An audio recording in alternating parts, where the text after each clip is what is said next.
welcome to Turn the Page, the official podcast of the Syosset Public Library.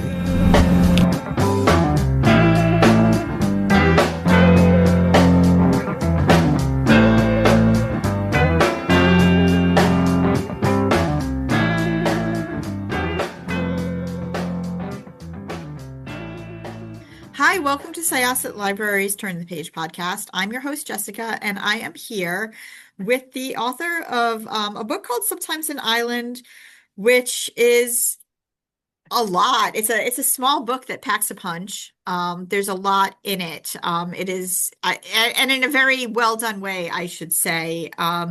So first of all, Ellen Meeropol, thank you so much for coming on. Welcome. Thank you so much for having me, Jessica. I'm delighted to be here. So, why don't you tell us in your own words a little bit about yourself and this book, Sometimes an Island? Okay, so I think of myself as a literary late bloomer. I started writing fiction in my 50s and published my first book the month before I was eligible for Medicare.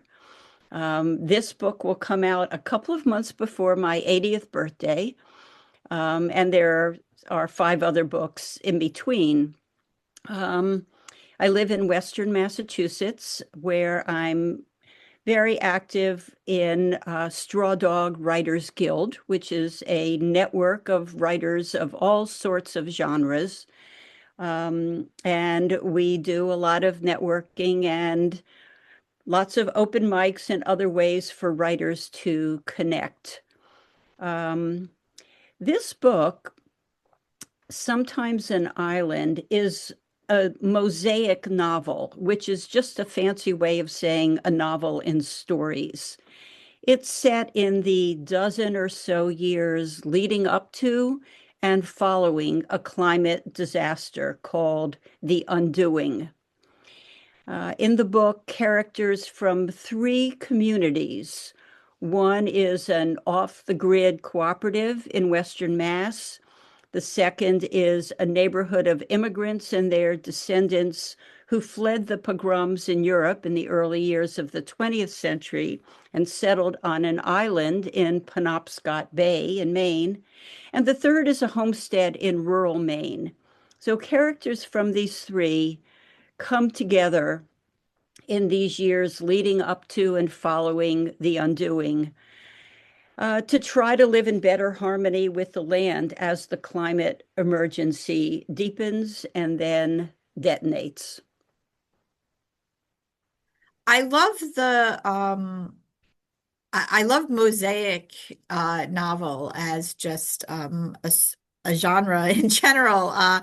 It really is such an appropriate term. I'm curious. I actually have a few questions. But first of all, just kind of looking back on all of your different novels, you seem to do so many different things. Like you've done political thrillers in the past. I mean, really, like your novels, no 2 of them are exactly the same. How did you approach this one versus any of the ones that you've written in the past? Well, as you say, they're all different, and each one has come from a different place, which is one of the things I love about being a writer is that I can follow my imagination where it leads me. The first book, for example, really came from reading a short paragraph one day in the Boston Globe about a home care nurse who was assigned prenatal visits to a young woman who lived in a cult in which a couple of kids had died. And I cut out this article and just put it in my ideas folder. I was working at the time as a nurse in a children's hospital with kids from all around the world. And I was really fascinated by the idea of different health beliefs. So books come from all over the place.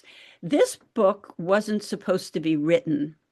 When my fifth novel came out in 2022, I said, I'm done. I'm too old. I don't have the energy to do the promotion and book tour and all of that. I'm just going to write short stories. So I worked on stories and I realized that these stories insisted on playing with each other. The same characters kept showing up. Some of the stories were ones I had written before, a couple had been published before. But the more I wrote, the more I realized that this really did have a narrative through line through all of the stories. So this is a totally different process than any before. And it just came about because the characters, a lot of whom come from my previous novels, I should say, I'm very loyal to these characters, their family. They insisted on hanging out together and wanting to tell an overarching story as well as the story in each of the parts. Can you talk a little bit about the different settings and uh, how they kind of play into the idea of just a multi-generational story, different, how traumas fit together. Also about the significance of the dolls, the nesting dolls, because in a way, the story itself felt very much like a narrative nesting doll. You're absolutely right. Although I have to say, I didn't realize that until the book was pretty much done. I consider myself a member of the Kurt Vonnegut School of Writing a Novel. He once said, the way to write a novel is to jump off a cliff and develop wings on the way down. And that's the way I write. I don't plot, I don't outline. I follow what the characters, where they lead me.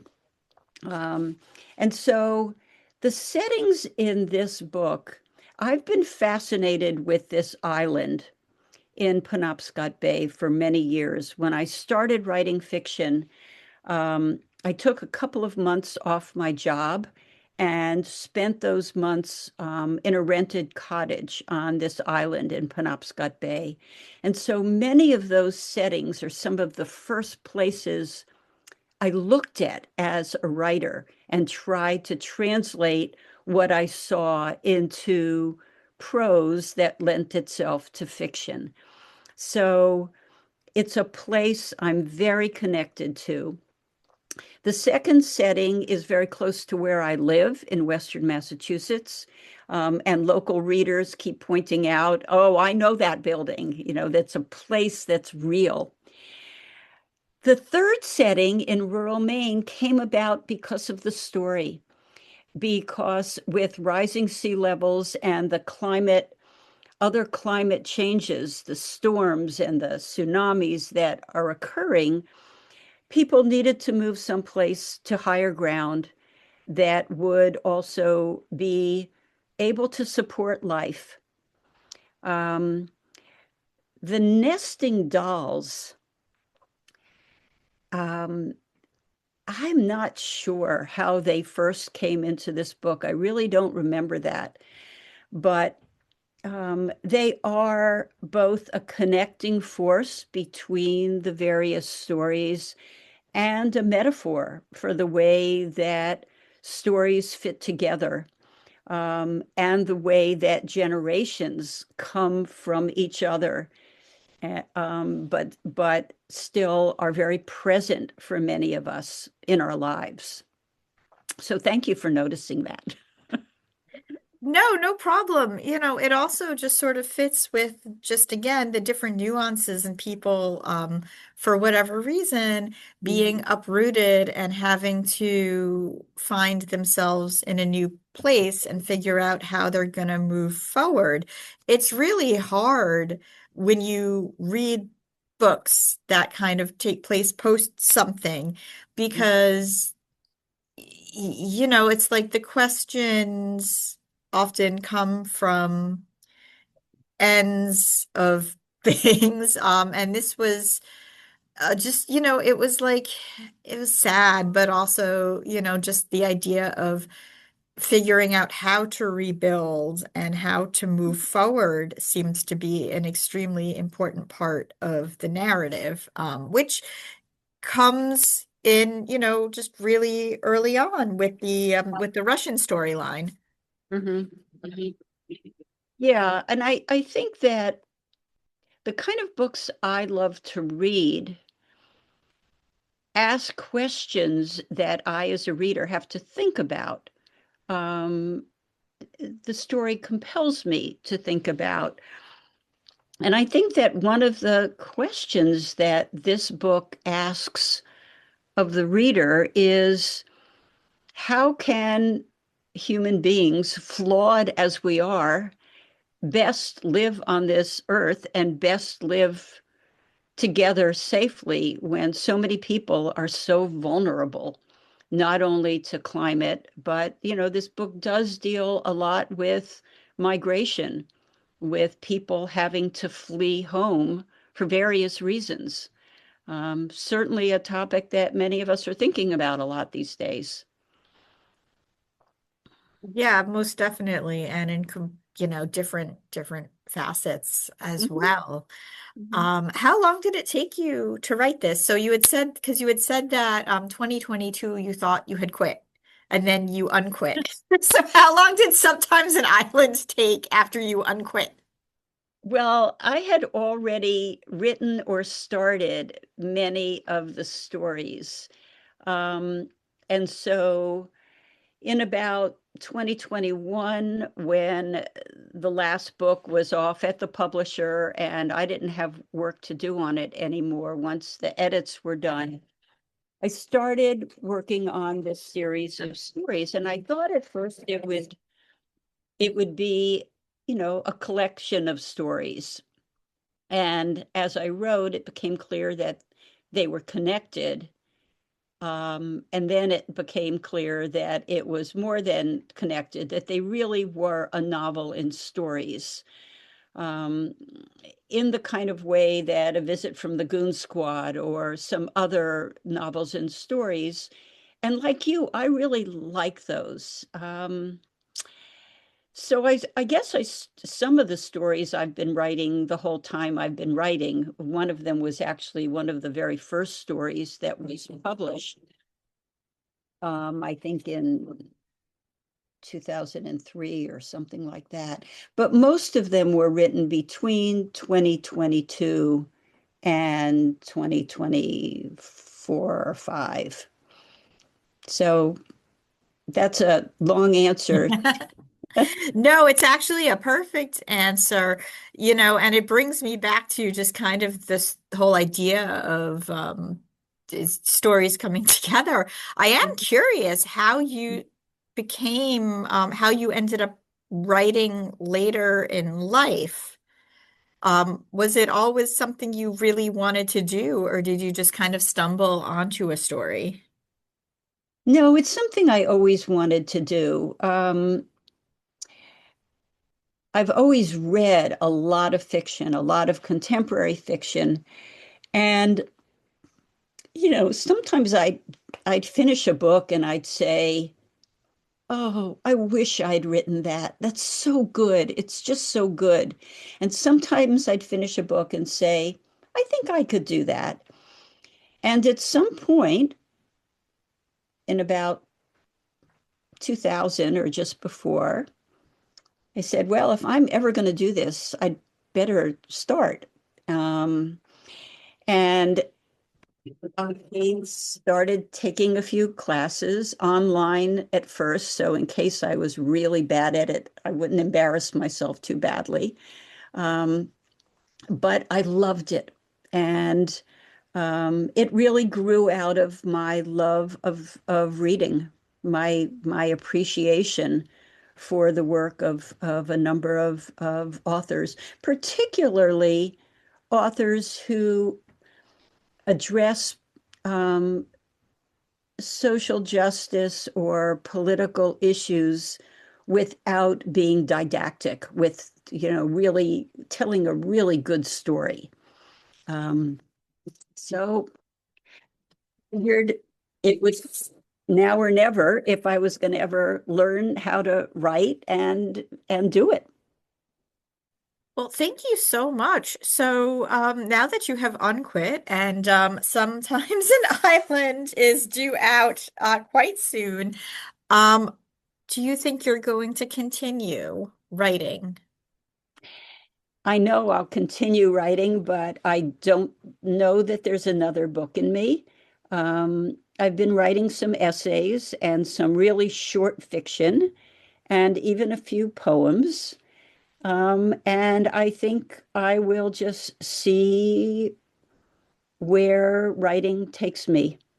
Um, and I don't know where that'll be. Well, if people would like to learn more about the Straw Dog Writers Guild, do you guys have a website? We do Straw Dog Writers dot, or you can just Google Straw Dog Yes. Writers Guild and you'll get to the website. We host an annual writers conference every fall called Right Angles and have many craft programs, open mics, and we also sponsor residencies for emerging writers. So it's a way to support new writers and to nurture newer writers. My website is just my name, ellenmeeropol.com. And that's where people can find out more about my writing and where to find books if they're interested. And if there's one thing you hope for readers to take away from Sometimes an Island, what would that be? Hmm. That would be that we're really in big trouble. And it's going to take all of our creativity and imagination and hard work to figure out how to move forward in a way that protects the vulnerable among us and the land we live on, our earth. Thank you so much. Once again, this was Jessica with Syosset Libraries Turn the Page podcast. Our guest today was Ellen Meeropol, so nice to meet you all. nice to meet you as well. And we are going to close this chapter.